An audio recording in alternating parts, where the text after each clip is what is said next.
So this is the second in the AIM series where we're looking at the idea of imagination and it's the part it plays in your performance in sport. And to start, I'm going to give you a couple of lines of poetry from William Wordsworth, the great 17th, 18th century English romantic poet. And in a poem I had to learn in school, in the last verse, he described what it's like to recall the things that inspire him and lift him. And the lines he used go like this. I think he says, they flash upon that inward eye, which is the bliss of solitude. So this coming talk and the clips that you're going to see are about your inward eye, are about the bliss that it can create. This idea that how you can use imagery to develop the right emotions, maybe the right feeling, to prepare yourself for what you want to deliver in a performance is, I suppose, at the heart of all of this. So let's start by having a look at this clip now. Kids, he's visualizing, watch this now. Now look at this, I've never seen anything like this. And watch at the very end, this is a long one, he's looking right at the spot where he shot the puck. See that? He's I hear guys out there doing their sticks and everything. Isn't that something? Whatever he's doing right. Now look at you looking at that spot again. You got that spot down perfect. See that? He's getting ready to just snap that puck like that. Bobby did this? Bobby would be in the dressing room. He would not go out. Bobby would be in the afternoon at 2:30 in the afternoon, getting ready for a 7 o'clock game, just like he's getting ready, not quite as early, but Bobby would do the exact same thing. Now watch, it's that spot that he was looking. Watch that spot, boom. And he had another great spot with it before, and see that spot? That's his spot visualizing. So that was Mike Camarelli. Camarelli played for 15 years in the National Hockey League, a really long career. I think he was with 5 different sides after starting out with the LA Kings. What did you notice in the clip? Interesting to see that this is a focus on visualization, and here's a guy who is sitting with his eyes open on the side of a rink that he's about to play in. And you'll have noticed the small involuntary movement in his body as the narrator suggests. Camarelli is rehearsing a couple of scenarios that he believes he's going to face, and then the film is edited to show you the player more or less in those positions in the game itself. So one of the ideas in sports imagery is that you can use it to create an experience in your mind, and along with actually seeing a movement, a set play, a response to a situation unfolding, I'm guessing that what was happening as well for Camarelli was he was summoning up an emotional state, a level of concentration that he has come to understand in his career helps him drive his performance in the direction he wants it to go in. I try to relax every single muscle so that there's really no tension involved.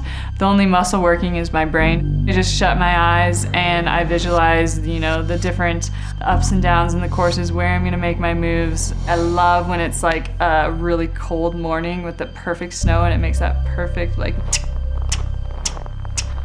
and they always have a timer that counts down. It makes me so nervous, even when I hear it in the summer, because that is the start of the race, and it's like, beep, beep, beep, beep. I'm heading up to the first climb. I definitely don't want to go too hard at the beginning because this is a hard course and pacing is important. Nerves come in a lot of different forms. Sometimes they come to your muscles and they make you feel like totally shaky. Sometimes they do this bizarre thing where They make you so nervous that you almost become to this relaxed state where you're like, okay, come on leg, you can do it. You're halfway up the climb. This is when your legs start burning. Don't think about that, just think about being light, being light, being light.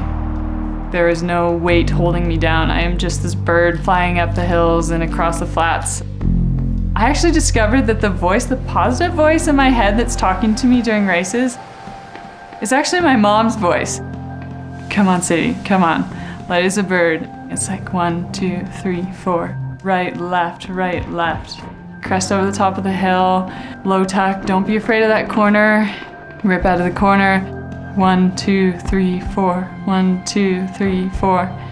I think my favorite times to compete are when the crowd are so loud that this roaring of voices becomes like almost this, it like doles out anything in your head. It's just this buzz that overtakes everything. You gotta stay in it, stay in it. You still have one more climb, headed for the final climb. This is where you know you have to dig deeper than anybody else is willing to. Okay, you got it. All right, headed down for the finish line. Get your hands up, the line is right there. I have those times where I see us crossing the line and winning that medal and the faces of the girls on our team and just the excitement and it's totally that extra motivation that's like, okay, I can do this and I'm gonna do it. I don't know exactly what it looks like, but I have visualized the emotional part of it. I really try to not look at my competitors. I think sometimes when you look at them, they seem like they're like 30 feet tall or their like muscles are, you know, this big and you don't see just another competitor. And so I try to not look around. I try to only think about what I can control and what I'm gonna accomplish. It's nobody else, it's me just doing what I do every day.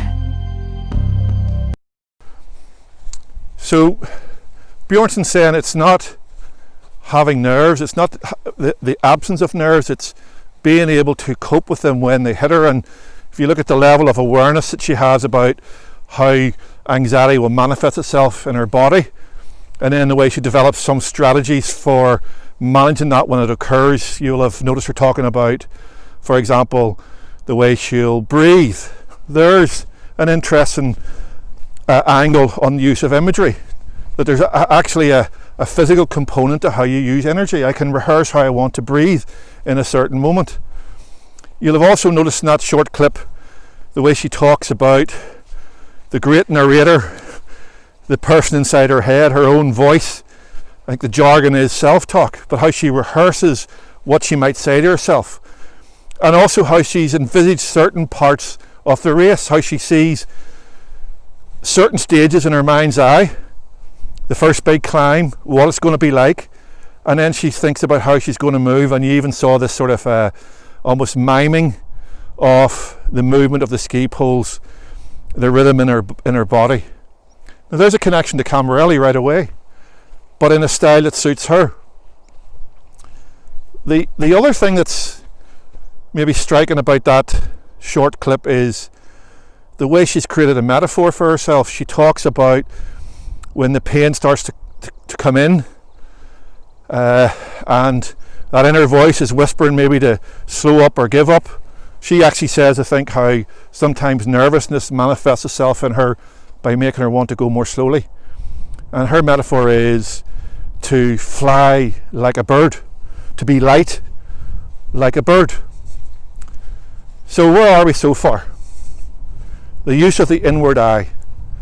Whether your eyes are open or closed, as Bjornson did for a little part of her clip, how you are thinking about what's to come,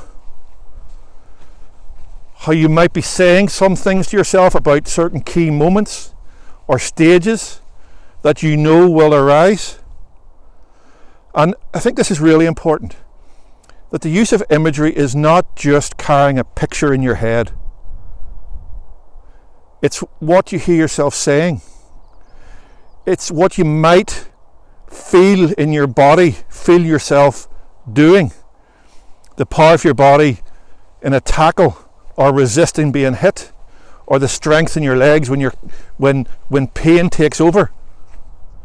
So mental imagery is partly about what you see, but it's also about what you can hear, what you can feel, It's a multi-sensory experience. This next talk, I think, drives that point home further.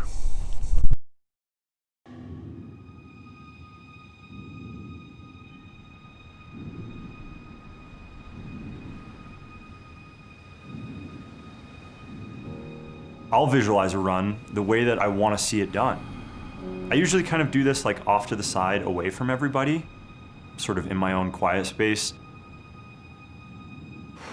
When you're in the gate and you're standing there getting ready to drop, it is the most present, hyper-focused moment of my entire life. I've just sort of buckled my snowboard on. I can feel the pressure of my straps on my ankles. Is it snowing or is it sunny? Is there wind on my face? I reach over to the gate, I make sure the handles are adjusted to the right height. I'm looking at the top of the start gate, just waiting for it to move, trying to feel what that adrenaline's like. The gate opens, I can hear it, it makes like an audible click. I imagine like the exhale of my breath, because you're holding your breath. And when you pull, you're pulling as hard as you can and trying to generate as much speed. And so it's like this exhale and react. I have to move really quickly over the first two features. It's real target shoot. You really have to like barely pick your feet up and over. I can hear the wind going through my goggles and I can sort of feel it on my eyes. I'm going probably 40 miles an hour through there. I'm jockeying for position, making sure that my body position's really good. I know people are gonna be trying to crowd my space. If you're driving a car and you have a 5-lane road and 6 cars and you're all trying to fight to go the fastest, you're gonna hit each other, you're gonna bump against each other, you're gonna trade paint. Rubbing is racing, being close to each other, that's the chaos. Like if you slip up in the first corner, your day could be done. It's like first round, first run. I always imagine taking a pretty big, deep breath. You're about halfway through the course. A lot of times you can hear like an edge running through the snow or somebody coming up short on a jump. My heart rate's going through my roof. If there's a competitor in front of me, I'm staying right on their tail and braking off to the left just at the last second before I go through the last 2 rollers and across the finish line. Even when I'm just visualizing it right now, when I cross the finish line, it's this like huge relief. It's like, okay, I made it down safe. I'm going on to the next round. Like, let's do this again. I'm not out there knitting sweaters, you know? Like I'm racing border cross because it makes me feel alive and because I love it. It's gnarly. God damn, it's probably, yeah, it's the best drug you can be able to do, so it's good. That was Alec Diebold, the American snowboarder. Got a bronze medal in Sochi in 2014.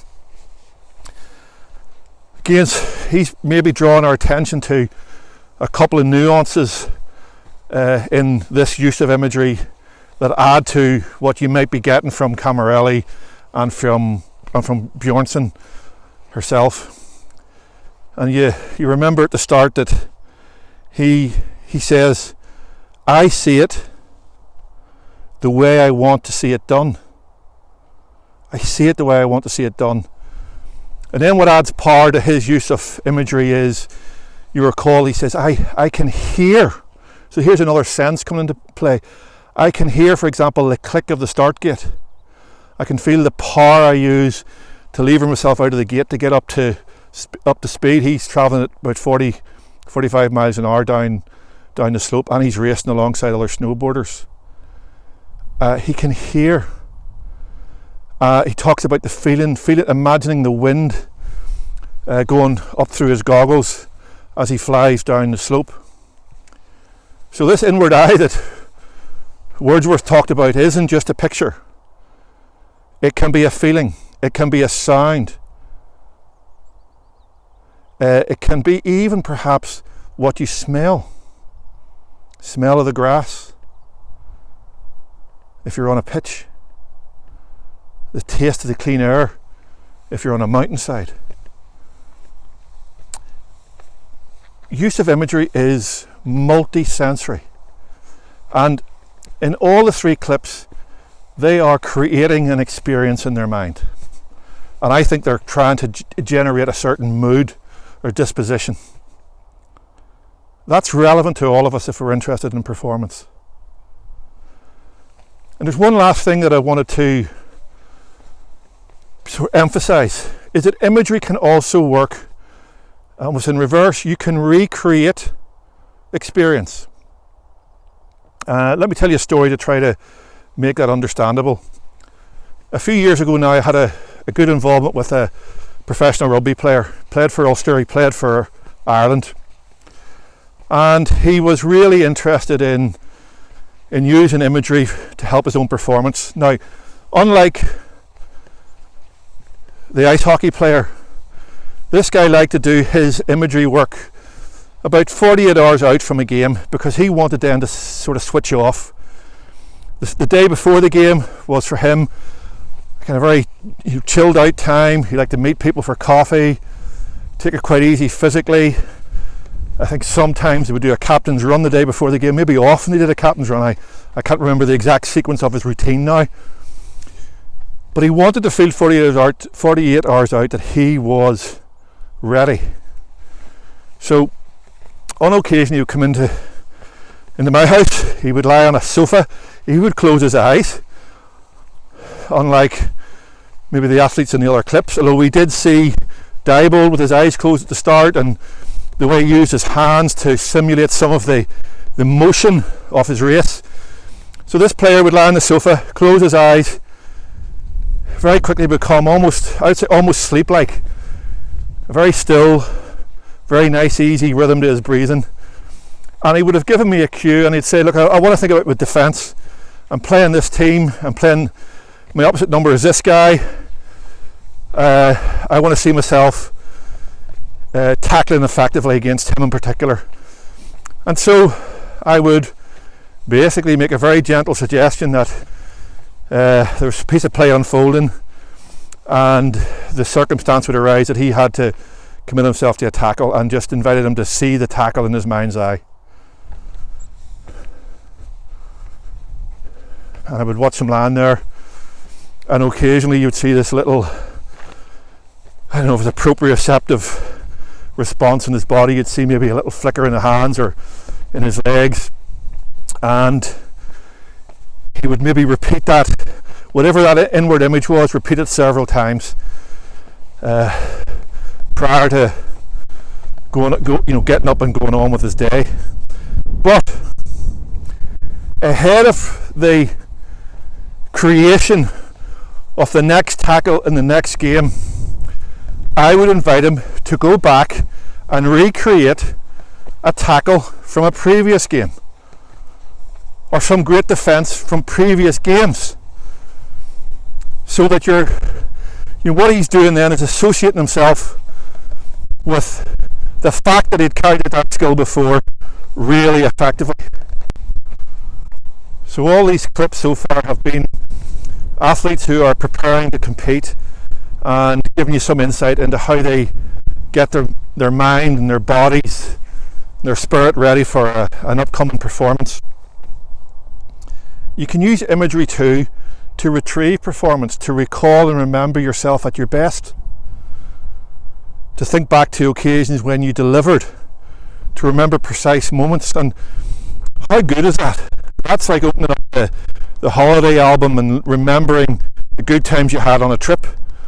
So you can also use imagery to go back and recall the times that you delivered, and then flip it and project that delivery into the next event. So in the next talk, I'll have a look with you at some of the structure that you might bring if you're wondering about how to begin to do this. Or if you're already doing it, a structure that maybe gives you an alternative to some of the practices you're currently using. But remember, this is about finding a fit that is right for you, doing it in a way that is appropriate for you.